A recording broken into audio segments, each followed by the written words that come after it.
الحمد للہ رب العالمین والصلاة والسلام علی سید الانبیاء والمرسلین محمد وعلی آلہ واصحابہ اجمعین اما بعد قال اللہ تبارک و تعالی فی القرآن المجید والفرقان الحمید اعوذ باللہ من الشیطان الرجیم بسم اللہ الرحمن الرحیم ولا تلقوا بایدیکم الی التہلکہ صدق اللہ العظیم۔ محترم ناظرین حضرات، جنوری کا مہینہ جب اپنے درمیانی حصے کے قریب پہنچتا ہے تو غیر مسلموں کے یہاں ایک تہوار منایا جاتا ہے جس کو تل سنکرات کہتے ہیں۔ اس تہوار میں غیر مسلم پتنگیں اڑاتے ہیں اور انہی کی دیکھا دیکھ ہمارے ایمان والے بھائی بھی، مسلمان بچے بھی پتنگیں اڑاتے ہیں، اور ایسے موقع پر بار بار یہ بات پوچھی جاتی ہے کہ شریعت کی نظر میں پتنگیں اڑانا جائز ہے یا ناجائز ہے؟ تو جاننا چاہیے کہ پتنگیں اڑانا ناجائز اور حرام ہیں۔ اس کے بہت سارے نقصانات ہیں جو علماء اکرام نے کتابوں میں لکھے ہیں۔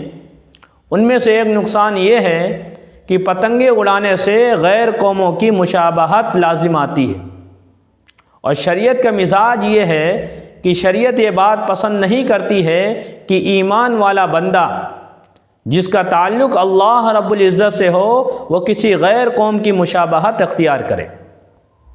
تہوار، رسم و رواج تو بہت دور کی بات ہے، شریعت عبادات میں بھی غیروں کی مشابہت اختیار کرنے کی اجازت نہیں دیتی ہے۔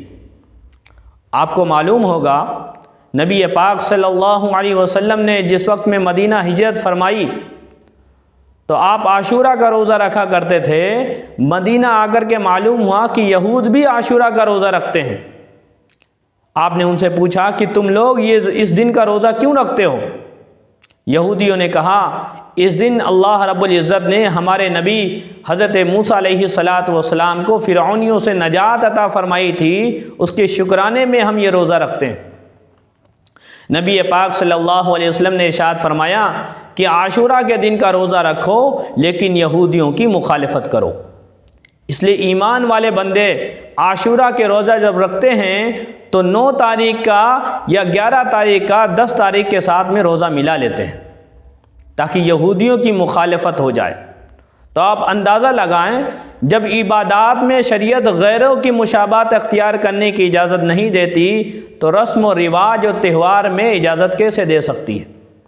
اس لیے نبی پاک صلی اللہ علیہ وسلم نے امت کو تعلیم دیتے ہوئے یہ بات ارشاد فرمائی، من تشبہ بقوم فہو منہم، جو کسی قوم کی مشابہت اختیار کرے گا وہ انہی میں سے شمار کیا جائے گا، اس کا شمار انہی میں سے ہوگا۔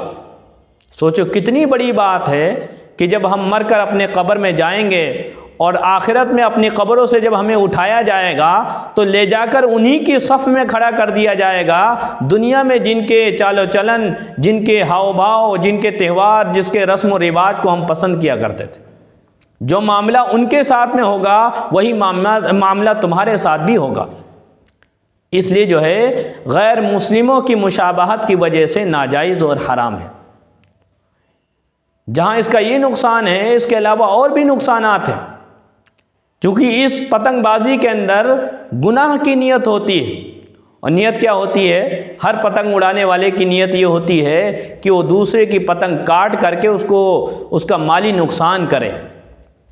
اور یاد رکھیے، ایمان والے بندے کا جانی یا مالی نقصان کرنا ناجائز، حرام، گناہ کبیرہ ہے۔ اور ہماری نیت یہی ہوتی ہے کہ زیادہ سے زیادہ ہم دوسروں کی پتنگ کاٹیں۔ اس کے علاوہ جو ہے چونکہ سردی کا موسم ہے، عورتیں بھی چھتوں کے اوپر ہوتی ہیں، بے پردگی بہت زیادہ ہوتی ہے۔ اس بے پردگی کی وجہ سے بھی اس کے اندر قباحت پائی جاتی ہے۔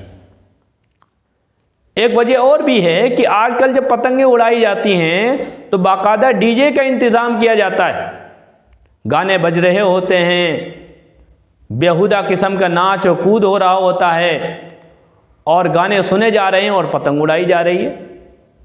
جبکہ نبی پاک صلی اللہ علیہ وسلم نے فرمایا میں انہی تمام چیزوں کو ختم کرنے کے لیے دنیا کے اندر آیا ہوں، اور ایمان والا بندہ گانے باجے سن کر کے، بجا کر کے، بلند کر کے نبی پاک صلی اللہ علیہ وسلم کے احکامات کی نافرمانی کر رہا ہے۔ حدیث پاک میں آتا ہے، اللہ کے نبی علیہ الصلاۃ والسلام نے ارشاد فرمایا، کل آخرت کے اندر اللہ رب العزت اعلان کریں گے، کہاں ہیں وہ لوگ جنہوں نے دنیا میں اپنی آنکھوں کی حفاظت کی، گانے بازوں سے اپنے آپ کی حفاظت کی، اپنے کانوں کو گانا سننے سے حفاظت کی، وہ کہاں ہیں وہ لوگ؟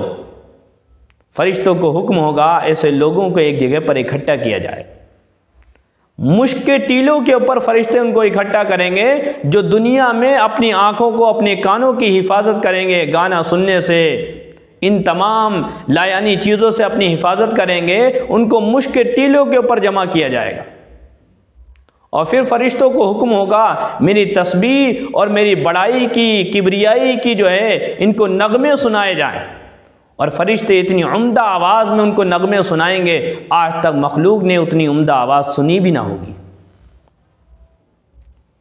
اور دوسرا اس کے اندر نقصان یہ ہوتا ہے، چونکہ اس کے اندر جانی بھی نقصان ہوتا ہے، نیوز کے اندر آتا رہتا ہے، آپ دوسرے دن خبریں دیکھ سکتے ہیں، پڑھ سکتے ہیں، نہ جانے کتنے افراد پتنگ اڑاتے اڑاتے چھت سے نیچے گر کر کے ہلاک ہو جاتے ہیں، اور بہت سارے لوگ جو ہیں پتنگ لوٹنے کے چکر میں گاڑیوں سے ٹکرا کر کے زخمی ہو جاتے ہیں۔ یہ سارے نقصانات اس کے اندر پائے جاتے ہیں۔ اور ایک نقصان یہ بھی ہے کہ انسان اس کے اندر اپنے وقت کو برباد کرتا ہے۔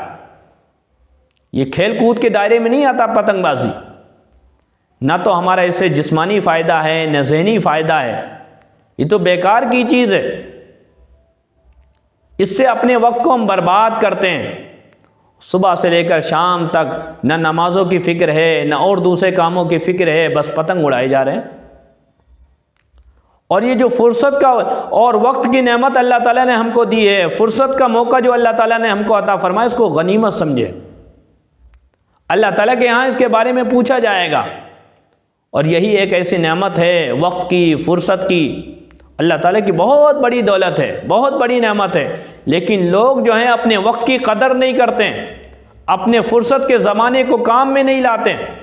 نبی پاک صلی اللہ علیہ وسلم نے ارشاد فرمایا، نعمتان مغبون فیہما کثیر من الناس، دو نعمتیں ایسی ہیں جس کے بارے میں اکثر لوگ غفلت برتتے ہیں، ایک جو ہے صحت کی نعمت ہے اور دوسری فرصت اور وقت کی نعمت ہے۔